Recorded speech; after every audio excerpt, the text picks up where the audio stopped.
Welcome back. Issues at hand.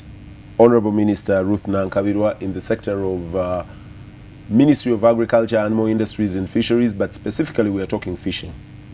One of those potential gold mines, there was a book, a geography book many years ago that lots of people used here that studied geography at ordinary level in secondary school. And it used to say one of the problems of Uganda was fish dying of old age. I don't know whether it has been changed because I don't think there is fish dying of old age. Honorable, getting people to move from native gathering stage of agriculture, fishing, to the level where they can grow their fish needs deliberate policies, activities, investment, and government must help. Are you? Well, first of all, Peter, you have to understand why are people moving to landing sites en masse? Because there is a competition for survival on the waters. And therefore, we don't allow the lakes to rest and rejuvenate. That's the gist of the matter. The population is almost exploding. You reach a landing site and you see if a woman is not breastfeeding, she's pregnant on the waters. So, because people, some of them moved from war-ravaged areas to come and look for survival. Some of them are frustrated people, sick and all that. Some of them are wanted people. So we need to have programs in the villages there that keep people there. And we thought that the NADS program is going to help us. That keep people in the villages. You're speaking very differently from the president. The president says get the people away from the villages and get them to towns. No, that is if you are able to create industries, getting them to towns to work in industries, not to be on the streets. And the people, and the president has been spot on industrialization. But talking as a Minister of Fisheries, the population on the lakes is soon exploding. Sanitary arrangements are not there, okay? So if we had programs like we are initiating now, that will keep people to do business like the organized homesteads. 4 acre piece of land, you have an acre of coffee, an acre of banana, so that at the end of the year, you get 20 or 15 million shillings. If that can be enhanced, it will reduce on the migration to the fishing communities. And secondly, we really have to continue with the regulations, regulating the fishing communities. For example, licensing all the boats, giving them number plates. Okay. I'm sorry we are moving slowly on this. I've already summoned my people to think about cancelling the contract to the company they awarded the contract to produce number plates. People have paid, they're waiting for their number plates, but the company, which looked to be affordable in price per piece, but did not have capacity to produce, we have the money. Can I pitch for GM Tampeko? I know I would get commission. GM Tampeko was offering 75,000 shillings per number plate. This other company offered for 45,000 shillings, and the contracts committee decided to go by that company. But for me, I am already disappointed, and I've already summoned my people to have a meeting and see a way forward. I cannot continue having a company which is not producing. I have my money, people have already paid, but the number plates are not there. So licensing fishing boat vehicles or vessels by giving them VIPs, vessel identification number plates, is one way of regulating the number of boats on the waters. Okay, that's in the pipeline. Hold on. Before you regulate, where are you involving the communities in generating? Because some of this is awareness. I know that the cattle farming communities, for them to be able to move from the long-horned cattle, if they have moved, to the dairy cattle, it is a process of education, community engagement, and involvement. Your licensing, that is regulatory. You are curtailing fishing young fish and overly grown fish, but I haven't heard where is the community being involved. Where is the community getting involved to the level of, as a community, we are being allocated a fishing area this large that we control, that we monitor. Peter, even in livestock, we do regulation. We do regulation. Without regulation, you would not be seeing people in the livestock industry doing certain things. We do regulation. And the police we are going to have, the Maif police, I gave them a deadline of October this month. I am tired, I need the police for the entire agriculture sector. Regulation must be part and parcel. Obviously, we involve the fishing communities.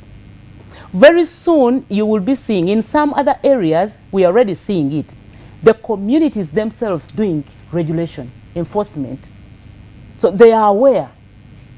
And when we say that we want vessel identification number plates, they're the ones telling me we have paid, where are the number plates? Minister, we have paid. They want to be identified. And every boat that gets a number plate, that means it qualifies. It has good nets, it has the number of barriers, and it is of the good size. For Lake Victoria, 28 feet, Lake Choga, another, you know. All the water bodies have different sizes. So once you get a VIP, that means you are legal, you are law abiding. Without it, then you can't operate on the waters. No. But what the dilemma is now, and I'm really very sorry for Ugandans and the fishing communities. What the dilemma is now is that people have paid, and I'm not able to give them the number plates.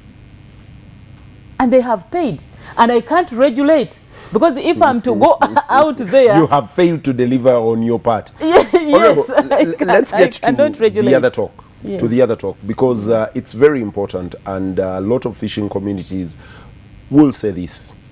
In my language, they say enyanja mwajitunda.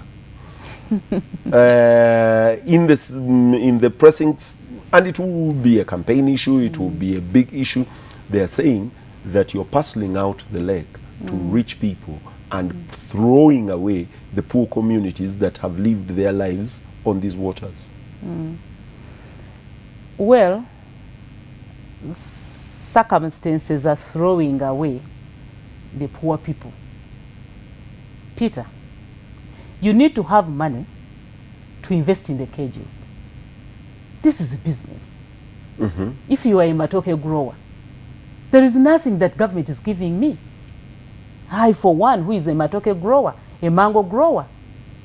If I'm a maize grower, the time of planting comes and government is not feeding me. I have to wait until I harvest. Nobody owns the lake. Nobody has the land title or the water title for the lake. The lake is for all Ugandans, including the people of Chiboga, who do not have part of that lake. Okay? So if we are inviting Ugandans and non-Ugandans to utilize the lake very well, first of all, the cages don't occupy the entire lake. I'll give you just this area to establish your cages. The rest, which is the vast area of Lake Victoria, is for the other communities who do not have money to buy cages to feed the fish, because fish farming entails buying feeds and buying seeds, the fingerlings, and feeding and paying workers. If you cannot manage that, go out there and do fishing. To the wild. We are not stopping fish hunters. We are saying let fish farmers do fish farming alongside fish hunting. Hold there, Honorable. This is what I have been told by the fish hunters. I am the now fishermen, telling you. The fishermen. Yes. Yes, because I've heard from them as well. One, that the cages are put nearest to the richest waters where, in normal sense, they would cast their net and get the biggest catches. That's one. Two, that near a cage, within those precincts, there is a line. You say so many meters away from this cage, you can't fish any close to that. Number two, that they are being sent to the deepest of the waters in spite of their capacity. They're saying these fellows that are this wealthy should go to the deeper waters and leave us closer to the papyrus and the borderlines where the fish come to eat, where we were fishing. Now they've closed us to from the richest parts of the lake. They are sending us to the deep waters where we don't have capacity to operate. Peter, you are a very good researcher. Can you please do some research and see how much fish farming is taking place in Uganda and on Lake Victoria, for example? It is not true that we have chopped out the lake and that the major activity on our lakes is cage farming, and for us, the Banaku, we have nowhere to go. The percentage is very, very negligible as I speak now. First of all, before you are given a license to do cage farming on the natural water bodies we have, my department has technical people who surveys and see whether that place is not a transit place. If it is a transit place, your fish will die. It will be disturbed by the turbulence of the movement of the ship, the boats, and all that. Secondly, that place should not be a breeding area where fish breeds. You know? Therefore, at the shores where these small bow tattoo boats, I don't know whether you understand what bow tattoo means. Majority of the fish are... 3 boats. Yes. They have these illegal small boats which invade the breeding areas because the big boats get stuck as they move towards the breeding areas. So, there is nobody that can be given a license to put his or her cages in a breeding area. Thirdly, where I put my cages, because I feed my fish, the surrounding water has food. Yes. And therefore, the capture, the wild fish will draw near to eat, to partake of the feeds. Yes. But this is my business I must protect. Because we've had people who have lost their fish because of invasion by some people who just want to steal fish in the cages. So you must have some meters away from my business. You cannot come in my garden. This is now like your piece of land. Well, I'm the other side of your fence. This is your piece of land. This table is your cage. You cannot allow somebody whose intention you don't know to come at night or during the day to dig around, you know. So you have to regulate that also, because we have had testimonies and cases where fishermen come with their boats and hit the cages. They open like this, they have laid their traps around, and they harvest somebody's fish. We have had cases of fish poison where somebody just comes, mwatutamada, mutumaliddewo nyanja, and he poisons your fish, and you have borrowed money to do this business. To do this business. Please, please. Hold there. Isn't that actually a message to you at the ministry level, at a policy level, at an engagement level? I know you've been at Ntandikwa, Ministry of Finance. Yeah. Thinking of investment and community mobilization. If this community were as well engaged in cage farming, would they do this? Because if they live alongside Nankabirwa, who has a cage, and they also have a cage, they would feel obliged to protect this industry. But if they look at you as a stranger amongst them, would they protect you? Peter, you are talking to a nomadic community. which is very difficult to mobilize even to form cooperatives. Nomadic. I come from Chiboga, you come from Mukono or where? Yes, Mukono. Mukono, you are at a landing site, scrambling for fish in the waters. When it comes to organizing them, very few want to listen. You're giving up too soon. Because this is their livelihood. I'm not giving up. I appreciate carrot and stick, not carrot and carrot. We have built landing sites, fish handling facilities. We are sensitizing them. We have FAL, we have HIV, we have this, we have Mukene project, we have value addition, we have alternative livelihood. All those are projects. But some people do not even own a piece of land for those other alternative livelihood. Okay? So I need to live off this water. This is where I am. This is then my life. you have to be guided. If you want to survive the next day, don't capture baby fish. I'll have no quarrel with you.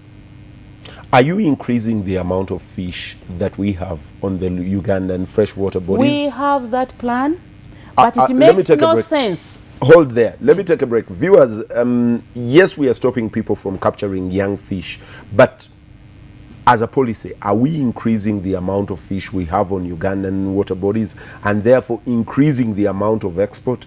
And would like to talk to you, viewers, and numbers are going to be displayed on the set. And Honorable Nankabirwa will be telling us who are the Nankabirwa boys, because I've heard of these as well, that there is a gang that are called Nankabirwa boys. They are untouchable, they are powerful, they are mighty around the world of fishing. Don't go away.